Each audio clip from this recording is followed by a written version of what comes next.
Rishi Sunak UK के first Indian origin prime minister थे।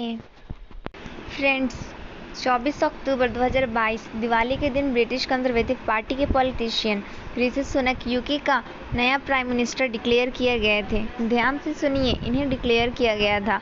वो कोई इलेक्शन नहीं जीते थे, बल्कि उन्हें पार्टी में उन्हें चुनी थी नया प्राइम मिनिस्टर बनने के लिए। इससे पहले प्राइम मिनिस्टर थी यूके की लीज ट्रस, जिन्होंने 44 दिन बाद रिजाइन कर दिया था।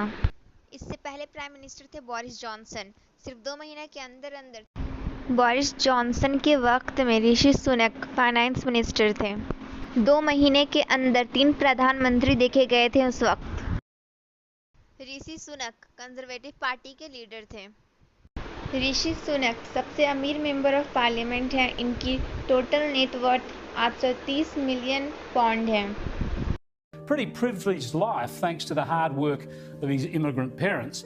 Sunak made a fortune in business himself and then married the daughter of an Indian IT billionaire. So he's also the richest prime. Election result से पहले ऋषि सुनक ने कहा, Good morning everyone. Poll stations are open and I just want to tell you this one thing. If you hand Keir Starmer and Labour a blank cheque, you won't be able to get it back. So when you go to the polling booth today, don't give them that blank cheque. Vote for lower taxes instead. Vote Conservative. आज 5 जुलाई 2024 ऋषि सुनक यानी conservative party को मिला 118 seats और labour party को मिला 410 seats. 650 seats में conservative party के leader थे ऋषि सुनक और लेबर पार्टी के कियर स्टारमर। टोटल 650 सीट्स हैं इनके हाउस ऑफ कॉमन्स में, जो कि लोकसभा का इक्विवेलेंट है। जैसे कि हमारी लोकसभा में 543 सीट्स होती हैं, इनके में 650 हैं। मेजॉरिटी मार्क है 326 का। ऋषि सुनक ने इलेक्शन रिजल्ट के बाद कहा, It's my gratitude to the people of the Richmond and Northallerton constituency for your continued support. Since I moved here a decade ago, you have made me and my family feel so at home, and I look forward to continuing to serve as your Member of Parliament. It is an enormous privilege. I'm grateful to my agent and constituency team, and I congratulate my opponents here on the energetic and very good-natured campaigns that they have run. The Labour Party has won this general election, and I have called Sir Keir Starmer to congratulate him on his victory. Today, power will change hands in a peaceful and orderly manner, with goodwill on all sides. That is something that should give us all confidence in our country's stability and future. The British people have delivered a sobering verdict tonight. There is much to learn and reflect on, and I take responsibility for the loss. To the many good, hard-working Conservative candidates who lost tonight, despite their tireless efforts, their local records of delivery, and their dedication to their communities, I am sorry. I will now head down to London, where I will say more about tonight's result before I leave the job of Prime Minister, to which I have given my all.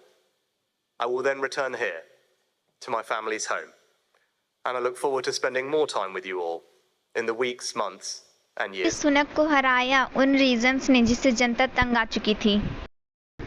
Britain में 411 vote labour party को नहीं, बल्कि clean water, महंगी university फ़ी, expensive treatment और migrants को मिले हैं।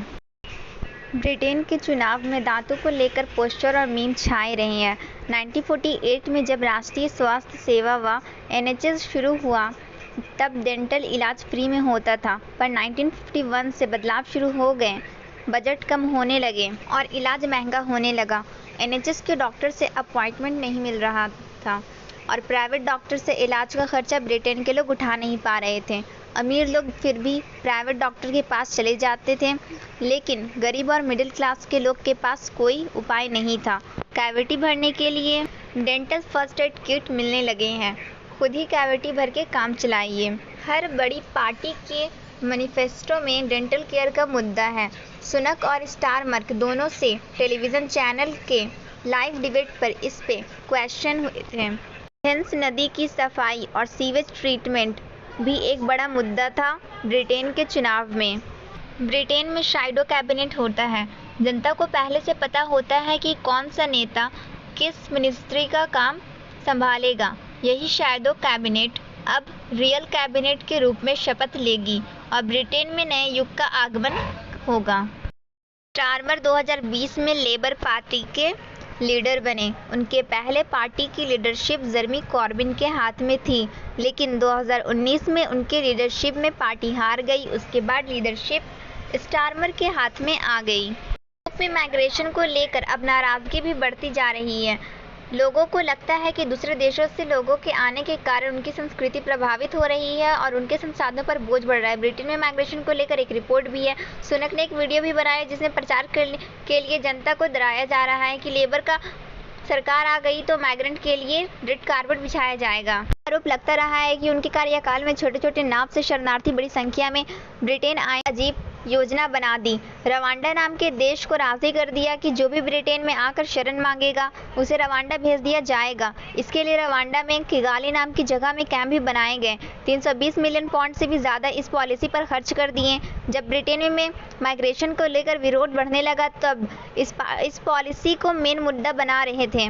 सुनक ने कहा माइग्रेंट्स के लिए प्लेन चुनाव के बाद ही उड़ेगा और इस योजना को पूरा करने के लिए सिटीजन उन्हें जिताए और सिटीजन ने उन्हें हरा दिया। लेबर ने भी अवैध प्रवासी को रोकने की बात की है, लेकिन उन्होंने कहा है कि फोकस उनका अवैध घुसपैठिया पर ज़्यादा होगा, जैसे माफिया गैंग्स अपराधी पर, जो इन प्रवासी शरणार्थियों का मजबूरी का फ़ायदा उठाते हैं। ब्रिटेन में ये मुद्दा लेबर को मजबूत कर दिया। सच्चाई यही है कि लेबर पार्टी बड़े अंतरों से जीत गई है, क्योंकि ब्रिटेन के लोग सत्ता में बैठे व्यक्ति या दल को हटाने का मन बना चुके थे, भले सामने विकल्प कैसा भी हो। जो वर्थलेस प्रधानमंत्री है, जिसके पद पर होने से कोई लाभ नहीं है, उसे सबसे पहले हटाना ज़रूरी है और यही ब्रिटेन की जनता ने किया। ब्रिटेन में मीडिया इतनी इंडिपेंडेंट है कि वो स्कैंडल्स को एक्सपोज कर पाता है। पार्टी गेट जैसे, वॉलपेपर गेट जैसे बड़े बड़े खुलासे सीधा प्राइम मिनिस्टर तक के ऊपर किए जाते हैं। इलेक्शन कमीशन इनका इतना इंडिपेंडेंट है कि वो बहादुरी से एक्शन ले पाता है पार्टीज के अगेंस्ट। पुलिस इतना स्वतंत्र है कि वह प्रधानमंत्री तक को फाइन कर सकती है। पार्टी के अंडर पॉलिटिशियन भी इतनी इंडिपेंडेंटली एक्ट करते हैं कि वो अपने प्रधानमंत्री पर सवाल उठा पाए। यूके में भी करप्शन है, लेकिन पार्टी के अंदर भी इतनी इंटरनल डेमोक्रेसी है कि अपने प्रधानमंत्री के गलत कामों पर भी आवाज़ उठाई जाती है।